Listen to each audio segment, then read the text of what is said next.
You've mentioned this idea of brand lift now a couple of times. It's, really, really difficult to measure what this long-term effect of the value of a brand or the value of quote unquote brand advertising. What is the right way to think about this? What's the right way to measure it? It's a super hard problem, and a lot of the beliefs in the industry aren't based on causal studies. They're anecdotal. There's not something like a matching estimator or any attempt to make this causal and credible. Also, what makes this hard is we don't fully understand and we don't observe the cognitive pathways that go into building mental availability in your mind. Ben Skrainka is the principal economist on Amazon's marketing, incrementality, and decision support team, where he leads initiatives to enhance marketing measurement at scale. His industry impact includes catalyzing an experimentation renaissance at eBay, optimizing AWS forecasting systems that save $50 to $100 million annually, and building sophisticated machine learning solutions for companies like Convoy's digital freight marketplace. In today's episode, we dove into the multi-million-dollar measurement questions that economists at Amazon are working through: correctness in science and the replication crisis, common errors when interpreting high-velocity tests, the Bayesian case for experiments, how to communicate the value of knowledge to leadership, can you really measure brand lift at all, and how to make decisions in a world of uncertainty, and much, much more. Let's jump in. Ben, great to have you. Starting off, you're an economist at Amazon.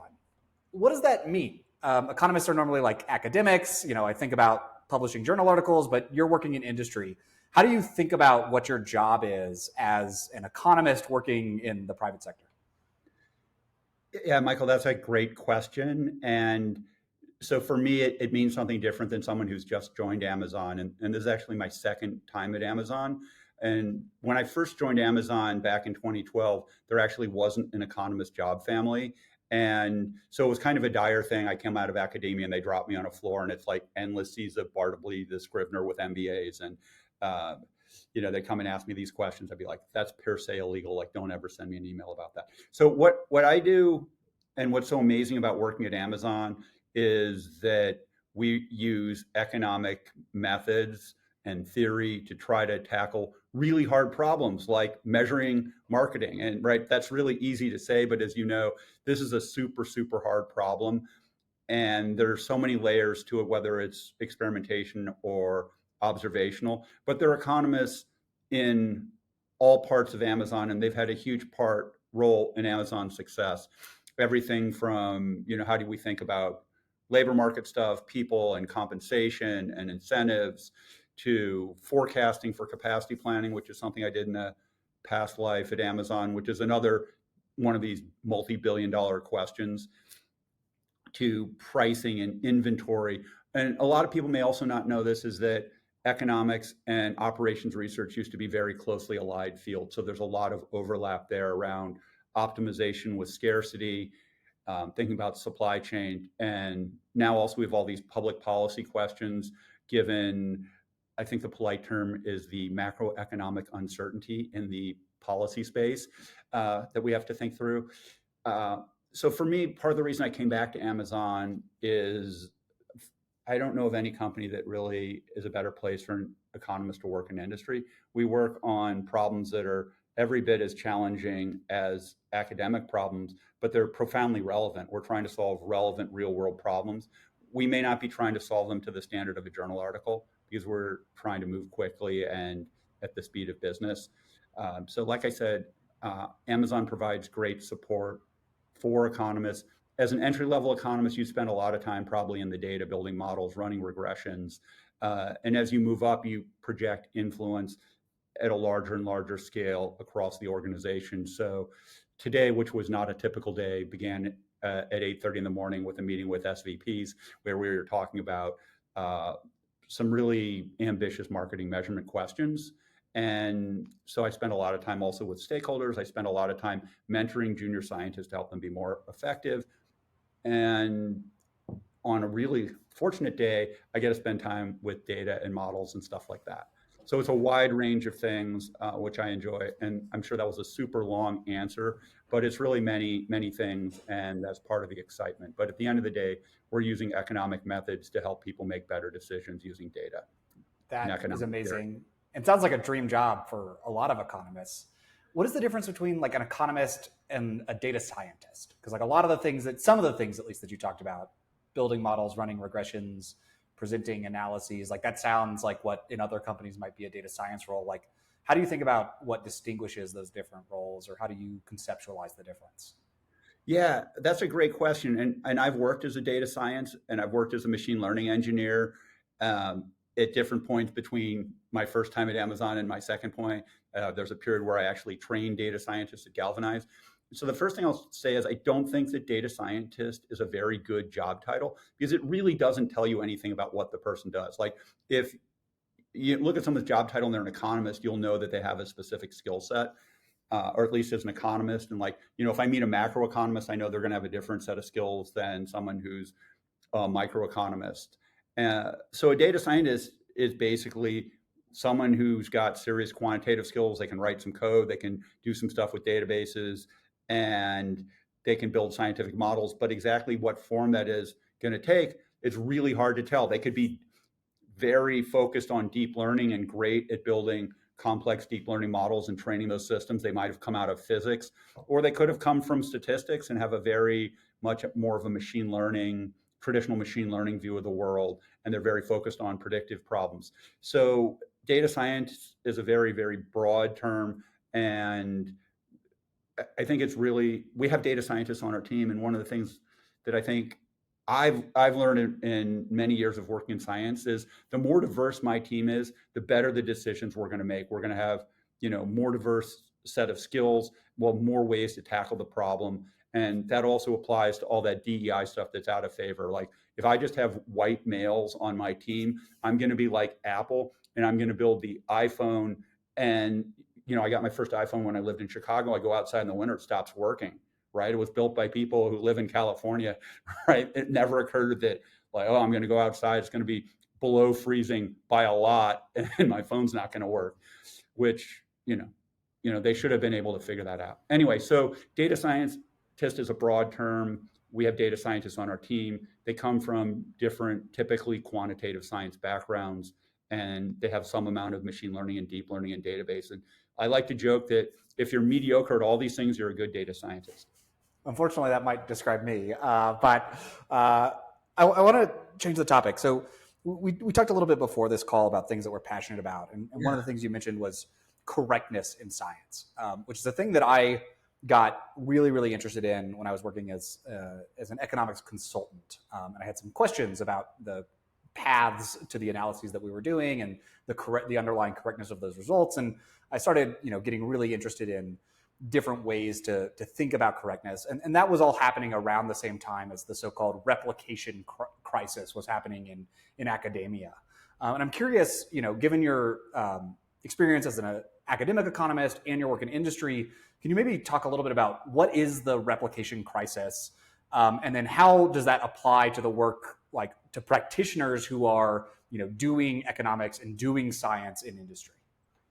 Yeah, there's a huge conversation we could have about this, and it would fill many podcasts, and there are lots of journal articles. So the simplest version of the problem is like if you were to go and do like meta-analysis of the research literature, you'll see a spike, you'll see like a dip of statistically significant results right below the threshold for statistical significance. So say 95%, papers that are slightly less than that will be very rare. And once you cross that threshold, there's this huge spike. So like, there's this thing that looks like this and, like a heartbeat almost on an EKG. And so you're like, you see that and you're like, hey, there's something weird going here. And so if you think also about incentives, this is something we think a lot about as economists. There's this thing called the principal agent problem, which is when I want to delegate to a principal and I want them to behave like me, one of the things I care about is, the incentives so that they'll behave in my interest. But the incentives in academia in particular are publishing papers and to publish results that are statistically significant.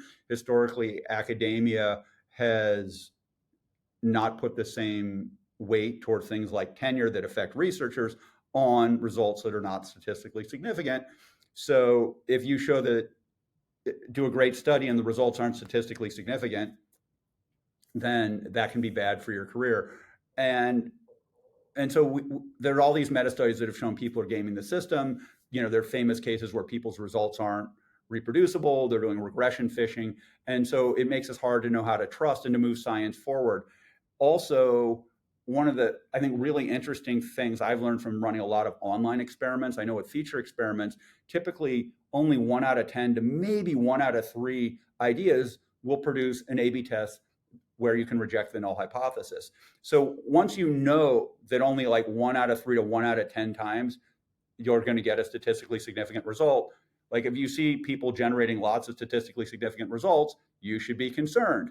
And a good example of this was, I was at a conference the other day and someone was saying, hey, we ran a whole bunch of A/B tests and 50% of the time they were statistically significant, we could ship. And so I know something fishy's got to be going on there. So I think it's really important for us as scientists to do research that's trustworthy. Like when this is your reputation, when you say something is a certain way, you want to be able to take that to the bank, that people can trust that. And if you're engaged in what a former manager of mine calls statistical theater, that's worrying. And so like, it's really important to be able to reproduce these results. And also, just as in academia, we're not rewarded for reproducing things. In industry, it's very rare to reproduce things, right? If I have if I test something, say I was so fortunate as to run a long-term experiment to measure the impact of brand marketing. I found some company that's crazy enough to let me turn off brand marketing for a year or two. And then I get this result and I found out brand marketing didn't work. They're probably not going to let me run that again to make sure it wasn't a fluke. Yeah. So one of the things that you mentioned is really interesting. So you mentioned this idea that like, okay, only 1 out of 10 experiments, should be statistically significant. But wouldn't you expect that like 1 out of 20, even under the null hypothesis, would be statistically significant at the 5% level, like 5% of the time? How do you think about that, where like you're running so many experiments, especially if only 1 out of 10 like really should be statistically significant? Like, how do you think about the error rates and communicating that to the rest of the organization when like you're going to start to get like lots of false positives under a high velocity testing scheme? Right. And that's a really, really great question. And I just had a conversation about this with a marketing manager. So first of all, you're absolutely right. This is the case. This is the famous, like, I'm going to go test 40 shades of blue, or in this case, I'm going to test 20 shades of blue. One of them is going to look good, even if blue button color has no impact on outcome. And we see this a lot of time too when we interview junior data scientists. I sliced the data until it confessed, and I found this rare segment where there's positive lift. These were women with blue hair and corgis who live north of the Mason-Dixon line, and so we should target this segment. So there are a couple things you can do. The first is there's this paper that's pretty well known from Airbnb where they talk about how to compute a correction factor. So you want to correct for the fact that my expected lift conditional on it being statistically significant. If you assume your results are normally distributed, you can compute a correction factor. So you should subtract a little thing off and know that there's some upward bias when you compute the mean of your results that are statistically significant. A more principled thing to do would be to go to a Bayesian setup if you can. I mean, in general, I think you should use the best tool for the job. And I don't have a strong religious belief for Bayesian or frequentist methods, but when it comes to experiments, I think the Bayesian case is very, very compelling because I can include prior information based on past experiments and other information. The prior also gives me some regularization properties as well. So there are a lot of benefits to being in a Bayesian setup. Also, it's important to remember that one experiment is not a standalone thing. It's a piece of evidence, and that in science, we proceed inductively, not deductively, right? I can't take some economic theory and derive what I think the marketing lift should be the way I could say in physics, where if I work from conservation of energy. Here in this, if I'm in this Popper world, I can either reject or fail to reject something. I can disprove something or I can fail to disprove something. And so I assemble evidence, and if the preponderance of evidence suggests, say, brand marketing works, and I have enough evidence, even though it's all maybe kind of weak, I might say, hey, I think brand marketing actually does work. But that individual RCT, which may be very noisy and have low signal, is not a standalone thing that you should make a decision based on. And so it's good to have a pool of experiments and then be able to do meta-analysis. Then you'll have more confidence.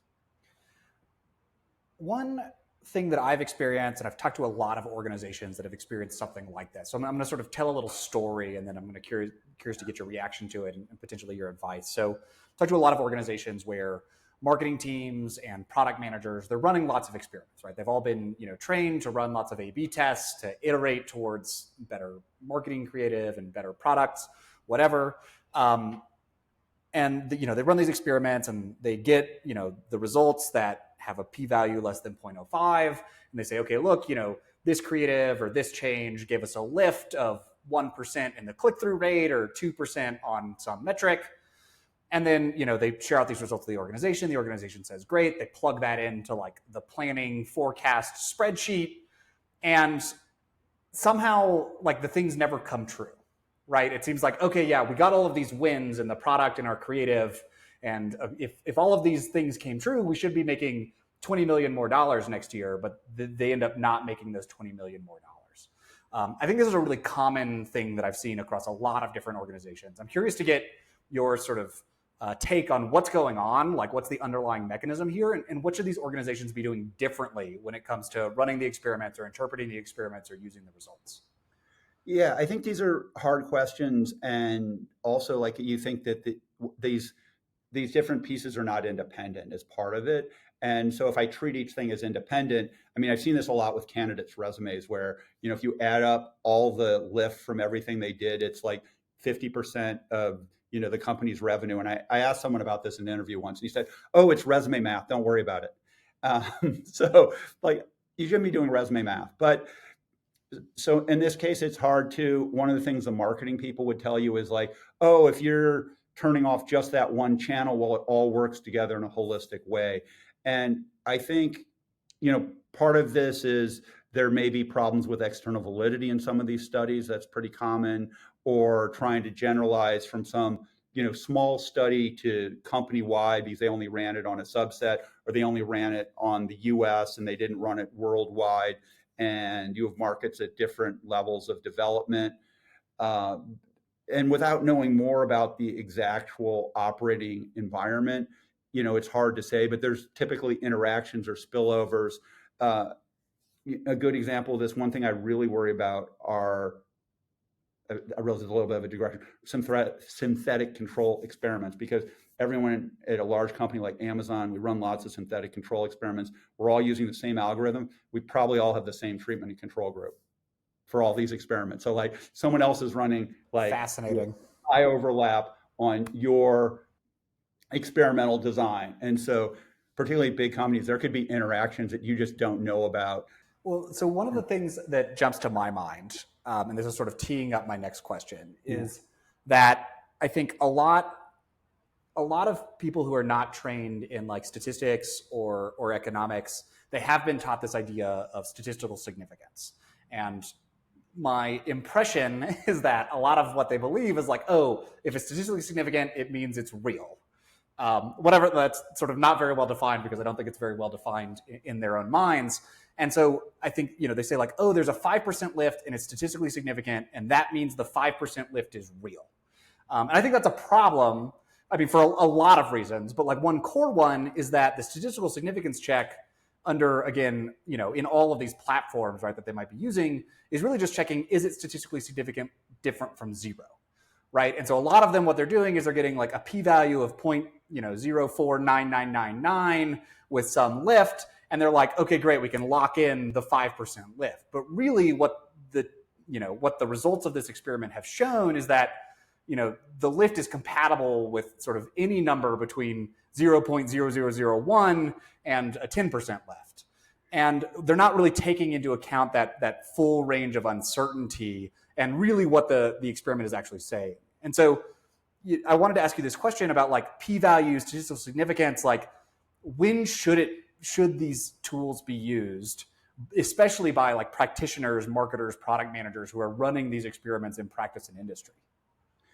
Yeah, these are great questions. And this also goes back to the whole replication crisis we were talking about before. So the first place to start is, if you haven't seen the new paper that came out at the end of 2024 by McShane et al., that paper is now the guidelines for the American Marketing Association for all their journals. And they had, I think, a 5-point recommendation around how to interpret p-values and quote research. And so first of all, they really want to de-emphasize p-values. We should, and this is we're using a frequentist setup. For your confidence interval, you should view the points in the confidence interval as possible values. So you shouldn't anchor on the point estimate. So in particular, this is something we think a lot about here at Amazon, is how do I present uncertainty and risk to my stakeholder? And we as scientists have to do a good job of saying that. Just because your point estimate was 0.05%, it doesn't mean that the true value is that. And it may have variation from day to day and campaign to campaign, because some days you're brilliant creative, may not be creative. And the other thing is understanding like what happens at the boundaries, because this is where, as scientists, we have the most pain. It's like your result is, you miss statistical significance by some minute amount, and then you find yourself in a room again with a product manager drawing the two bell curves and trying to explain statistical significance and frequentist inference, and you're like, if I had $1 for every time I did this, I'd be rich, and I'm doing it again, and I've actually done it with this person before. It's just not sticking, and they're like, I know you got like a p-value of 6%, but that's really close to 5%. Can we just call it good? And you're like, no, you can't, and then you lose them. And again, this is a place where the Bayesian setup is better, because now you can talk about probabilities and risk. The other thing is, there's a working paper that's not well known by Goldberg and Jondrau about the optimal significance level to use. And it was done on eBay data in a Bayesian decision framework setup. And you might think that in our world, since we're not designing medical procedures and drugs, that 5% is too conservative. And so many people in industry use 10% significance level. And this paper, I think, argues for something even bigger than 10%, because we're really just trying to place winning bets. And so I think about this kind of in this portfolio problem, right? I want to win as often as possible. And so as I continue to digress on the subject, the last thing I'd say is there's a paper out of Microsoft about what's your optimal experimentation strategy based on whether or not you have fat tails or thin tails. And if you have thin tails, you should run a few high precision experiments, because progress comes from very small accumulation of marginal gains. But if you have a fat-tailed innovation process, you want to run a lot of scrappy, low-cost experiments, because you need to find the big winners, because they're going to be a lot, because you have fat tails. And if you miss a few of these marginal gains, it's not a big deal. So you should run more experiments with a bigger significance level. Anyway, I've wandered all over the place. I'm not sure I answered your question, but no, it's a great digression. Let me try to. I think we fully agree on this, but I'm going to try to summarize some of this with some of what I believe, which is that, like, I do think that focusing on p-values and statistical significance is probably not the right thing to focus on. Instead, what I push businesses to focus on is, what is the decision you need to make? And then what is like the range of risk or reward associated with that? Like, what is the cost of making the wrong decision here? What is the potential benefit if it goes well? And try to put those numbers like as close to like dollar terms for the business or profit numbers as you possibly can. And that, again, if you're like drawing the bell curves on the whiteboard with the product manager, like that is never going to end well. If you can put it and be like, look, low case, we lose $5. High case, we gain $1 million. Like, it seems like a good bet. That is a lot easier for them to understand than like the dynamics of, what's the distribution or what's the false positive rate under the null. All of that stuff just ends up, I think, clouding the decision. And really, as like data scientists or economists or whatever the title is, we should be helping businesses make good decisions. And so we should try to put these results into a framework that is like around the decision and around good case, bad case, or like risk, or what is the shape of returns that we might expect. I think that's a lot easier for business people to get their heads around. Yeah, I think that's very well said. And I mean, at the end of the day, it's very easy for us as scientists. Everyone gets caught up in trying to measure lift, and that's not the real question. The real question we need to answer that the business cares about is, what is the optimal level of marketing spend in general, and then for specific channels. And even if we could get that to like 10%, we'd be super happy, right? It just needs to be better. And it's surprisingly hard to get to that level of even being within 10% of the truth. And I think the other thing is being aware of where are the decision boundaries, because there's no point in having an argument about whether or not it's statistically significant if it's not going to change your decision. And so knowing where those points are, and sometimes I've wondered if we should just t-shirt size the risk or the confidence on this. It's also, if you live in a world where you have lots of RCTs, that's a much better world. And the more randomized controlled trials. So the more randomized controlled trials or experiments or A/B tests or whatever language you're using at your company you have, the better off you are. And for some things like brand marketing, they're surprisingly hard to run. They're surprisingly expensive. And even major companies don't have a lot of them. There's this whole myth that these big companies are running tens or hundreds of thousands of A/B tests, and they're probably talking about on-site feature experiments. They're not talking about marketing experiments. Another thing we've done at Amazon that's really helped shift this conversation is we have a conversation about what we call value of experiments. And there's a paper by Hito Imbens and others based on their experience at Amazon that I think is publicly available. And so basically you can set up like a dynamic programming game and compute, the value of running one more experiment. And I mean, this is fascinating to me because I buy into this idea of the value of knowledge, but I feel like sometimes, again, communicating that to executives can be a challenge. And Amazon is very sophisticated, probably one of the most sophisticated organizations from the leadership down. But what would your advice be for other people, maybe working at other organizations? How do you have that conversation? What did you find? What are the explanations that resonate when it comes to helping people think through what is the value of additional experiments? I think that's a hard question. And I think that's something I certainly struggled with when I was at eBay and providing experimentation thought leadership there.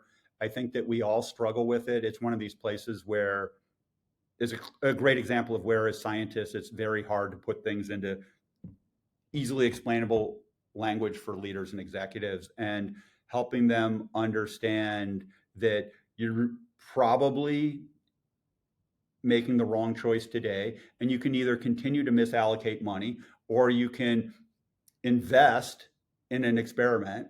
It's not a cost, it's an investment in knowing more so that you can make a better decision, so that in the future you'll get more returns because you're at a more optimal spot. You're either spending less on marketing and not wasting money on marketing that doesn't work, or you realize you're not marketing enough and you have to move up some response curve. Great answer. I mean, I think it's easier said than done. So I wish the best of luck to anyone listening to this who's going to go try it. But I think that's the best that you can do, is hopefully, repeat it a bunch of times and get the executives to buy in. Framing it as an investment, I think, is probably the most concrete takeaway that I am going to take. I want to talk now a little bit more specifically about marketing. You've mentioned this idea of brand lift now a couple of times. And brand lift, I think, for me as a marketing scientist, has always been a really frustrating topic, because I think it's really, really difficult to measure what this long-term effect of the value of a brand or the value of quote unquote brand advertising. I'm curious, it seems like you've been thinking about this as well. So what can you share in terms of what is the right way to think about this? What's the right way to measure it? How do you, how have you advised people to tackle this problem? Yeah, again, it's a super hard problem, and a lot of the beliefs in the industry aren't based on causal studies. So they're anecdotal. They're like, hey, we went and collected data on a whole bunch of companies that just turned off brand marketing, and we compare them. But there's not even something like a matching estimator or any attempt to make this causal and credible.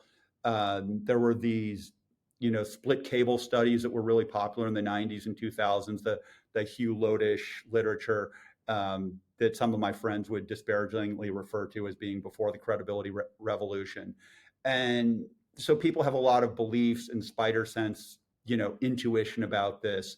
And we also, what makes this hard is we don't fully understand and we don't observe the cognitive pathways that go into building mental availability in your mind. And there's so many factors also that affect the value of that mental availability or brand equity or whatever you call it, depending on the size of your company, the industry you're in, how mature your company's presence is in a market, whether it's developed, transitional, or emerging.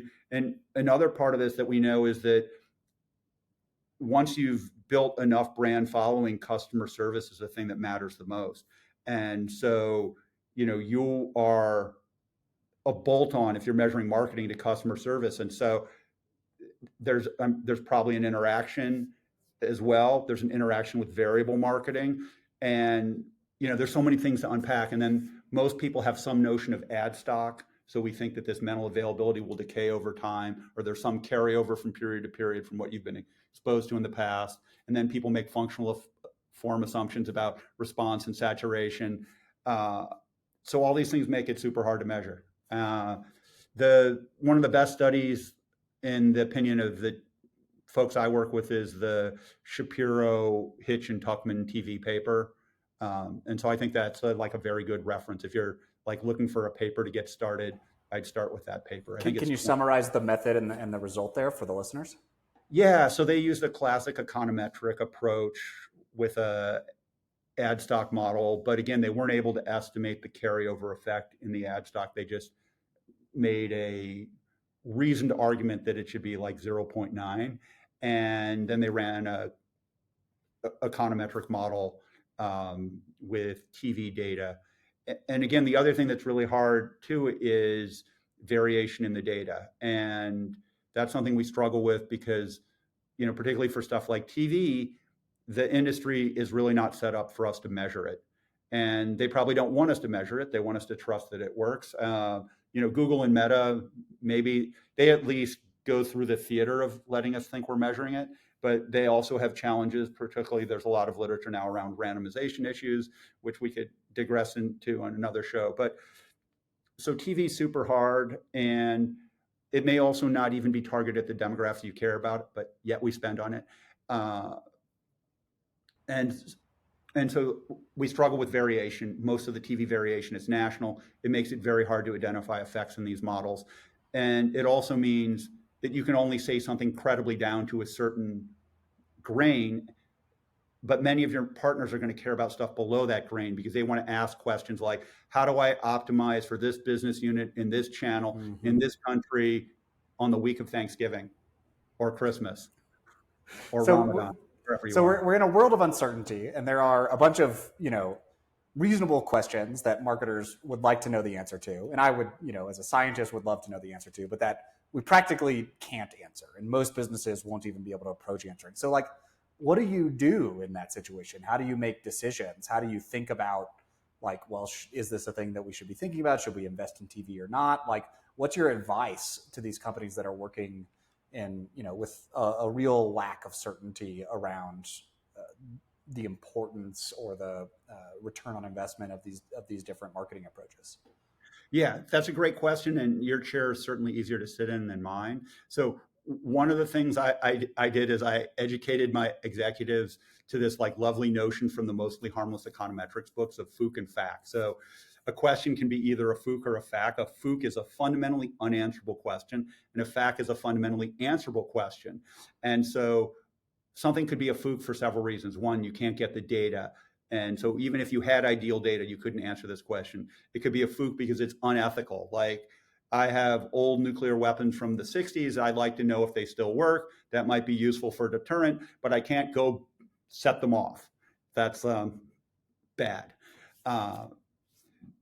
And so then the question is, how do I turn it into a FAC, which is a fundamentally answerable question? And so I may be able to get extra data. I may be able to pivot to a different question that still allows the business to be unblocked. And so we try to triangulate and provide evidence in these cases where it's hard to answer the question well. So for instance, like doing work around, measuring the impact of brand, you may be lucky in your data where, you change marketing policy markedly at some point, and you can do an event study around that. Or there are other places where you can get lucky and find natural experiments in your data because of changes in policy at your organization or other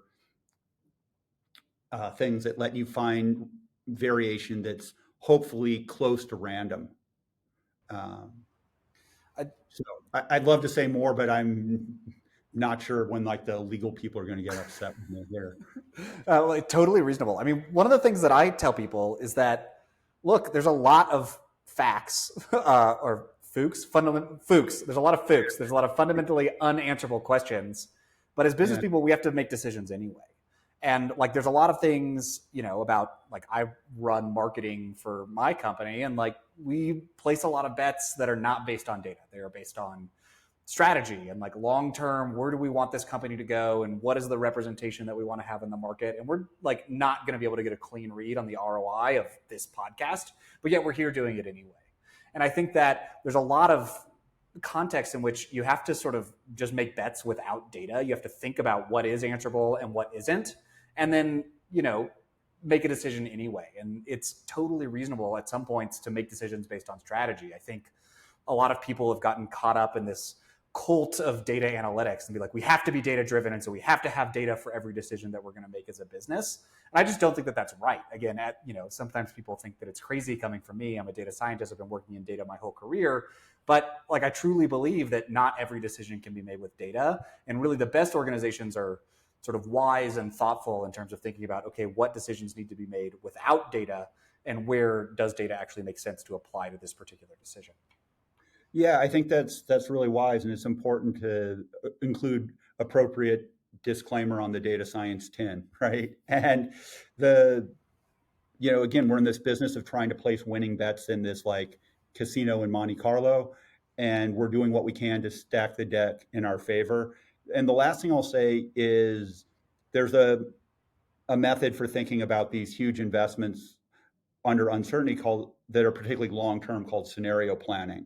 And so that's something that's helpful. You can think about, like what are the likely cases of the world in a year or two, and how the different decisions you could make might play out in those different scenarios. And that can help give you clarity. So companies like Shell Oil would use this to try to understand, hey, should I open drilling in the North Sea? And is that a good thing to invest in? So, they're not going to ever have like some perfect data that tells them, yeah, this is a good idea. I love that. And I think, again, it's reasonable to think about, what can we reason about?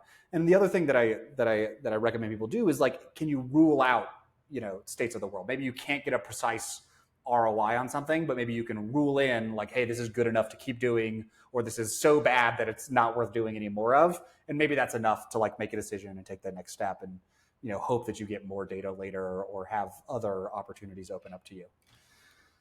Yeah, I like to triangulate, right? If there isn't a lot of good data, if I have a couple of these like anecdotal marketing puff pieces, and I have some bad noisy RCTs, and maybe I got lucky and got a natural experiment, and like they're all largely in agreement, I feel better. If they're all pointing in different directions, then it's much more of a situation for judgment. Early in my career, I was working on this impossible forecasting problem, and I went and talked to the resident wise statistician at Amazon. This is circa 2012. And he said, "Oh, you need a panel of experts." And I said, "Well, what's a panel of experts?" He said, "Oh, that's the VP who signs the check." Important stakeholder.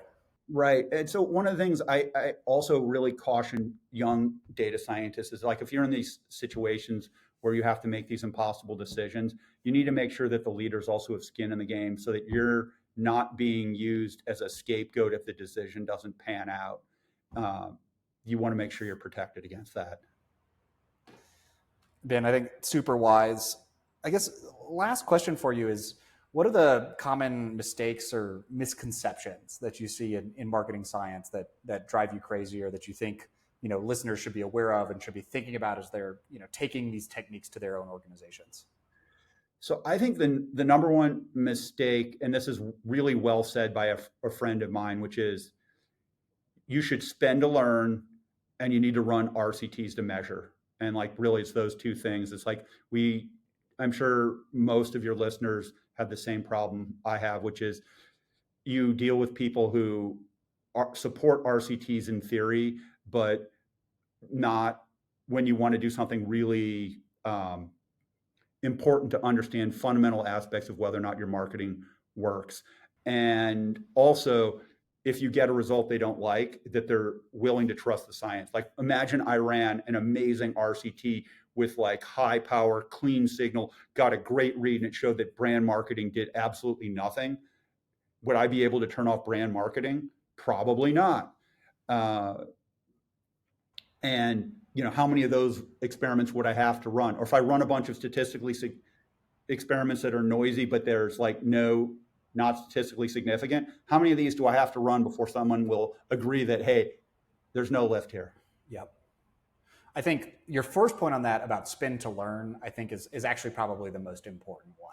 And again, for those listening, feel free to take the snippet of Ben saying that you have to do it. Because again, I think this is one of those things where leadership in a lot of businesses, they're down with running experiments, they like the idea theoretically, but when they start thinking about the cost, they sort of don't like that as much. But I think spending to learn, it's critical, and in the long term, it can really help businesses in terms of optimizing. But it requires that upfront commitment to say, hey, look, we are willing to take some risk. We're willing to invest in learning, and so that we can use it to optimize the business overall.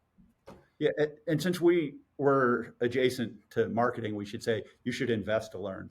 Invest to learn, exactly right. Much more compelling word, invest. Ben, this has been a wonderful conversation. Thank you so much for joining me. Really, really appreciate having you on. And yeah, good luck to all of our listeners who are going out and putting this into practice. Yeah, thank you so much for the opportunity to speak with your audience, and I wish them all the best of success with their measurement. And I'm really grateful for your refreshing approach to marketing measurement. Thanks, Ben.